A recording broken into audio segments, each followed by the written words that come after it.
Hello student, welcome to standard 7th. How are you all? आज हम व्याकरण सीखेंगे। आज का हमारा टॉपिक है सर्वनाम।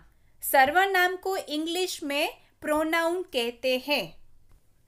चलो तो आओ देखें कि सर्वनाम किसे कहते हैं।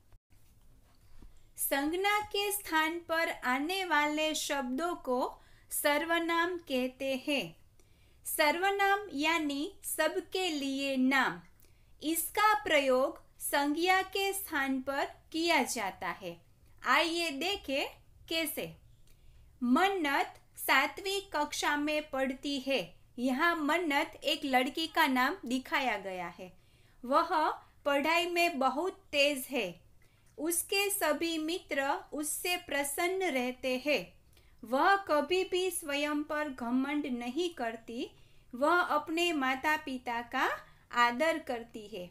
आपने देखा कि ऊपर के वाक्यों में मन्नत के स्थान पर वह, उसके, उससे, स्वयं, अपने आदि शब्दों का प्रयोग हुआ है। अतः ये सभी शब्द सर्वनाम है। अब हम सर्वनाम के भेद देखेंगे।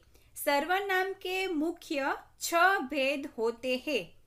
पहला पुरुषवाचक सर्वनाम, दूसरा निश्चयवाचक सर्वनाम, तीसरा अनिश्चयवाचक सर्वनाम, चौथा संबंधवाचक सर्वनाम, पांचवा प्रश्नवाचक सर्वनाम और छठवा निजवाचक सर्वनाम। तो आओ सबसे पहले हम पुरुषवाचक सर्वनाम को देखेंगे। बोलने वाले, सुनने वाले तथा जिसके विषय में बात होती है उनके लिए प्रयोग किए जाने वाले सर्वनाम पुरुषवाचक सर्वनाम कहलाते हैं। जैसे कि हम, तुम, मैं, तुम्हारा, वह आदि सर्वनाम शब्द है जो बोलने वाले, सुनने वाले तथा किसी अन्य विषय में बता रहे हो। उदाहरण देखें। तुम्हारा नाम क्या है? वह कल आएगा। हम, तुम, मैं अपना काम खुद करता हूँ। दूसरा सर्वनाम है निश्चयवाचक सर्वनाम। जो सर्वनाम शब्द किसी निश्चित व्यक्ति, वस्तु अथवा घटना की ओर संकेत करे उसे निश्चयवाचक सर्वनाम कहते हैं। जैसे कि कुछ उदाहरण देखें। यह मेरा घर है। ये मीठे फल होंगे। वह बहुत चतुर लड़का है।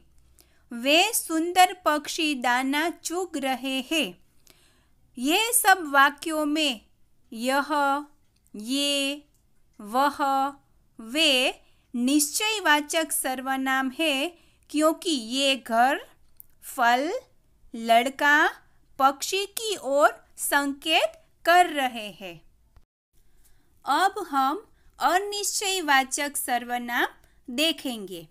जिन सर्वनाम शब्दों से किसी निश्चित व्यक्ति अथवा वस्तु का बोध न हो उन्हें अनिश्चयवाचक सर्वनाम कहते हैं। कुछ उदाहरण देखें। बाहर कोई खड़ा है। दूध में कुछ गिर गया है। माँ बाजार से बहुत कुछ लाई है। इस सुनसान रास्ते में कोई आ रहा है।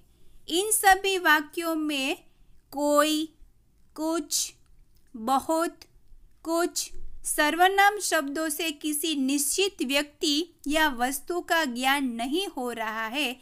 इसीलिए हम इन्हें अनिश्चयवाचक सर्वनाम से जानेंगे।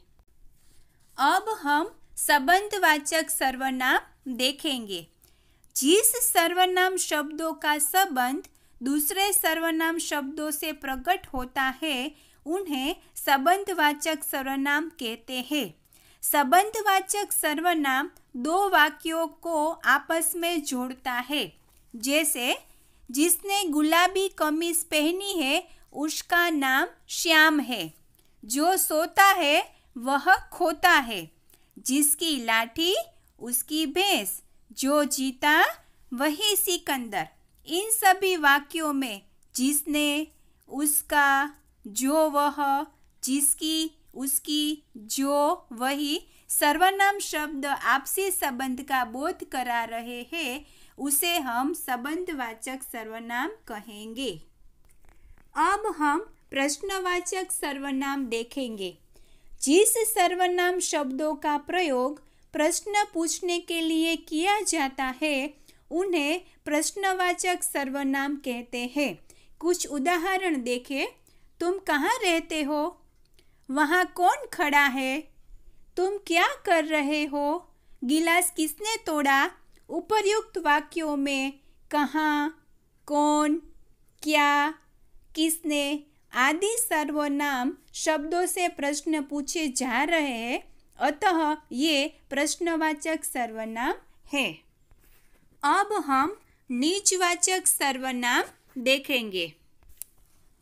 जिन सर्वनाम शब्दों का प्रयोग कर्ता के साथ अपनेपन का ज्ञान कराने के लिए किया जाए उन्हें नीचवाचक सर्वनाम कहते हैं। आप शब्द का प्रयोग पुरुषवाचक तथा नीचवाचक सर्वनाम दोनों में होता है। आओ कुछ उदाहरण देखें।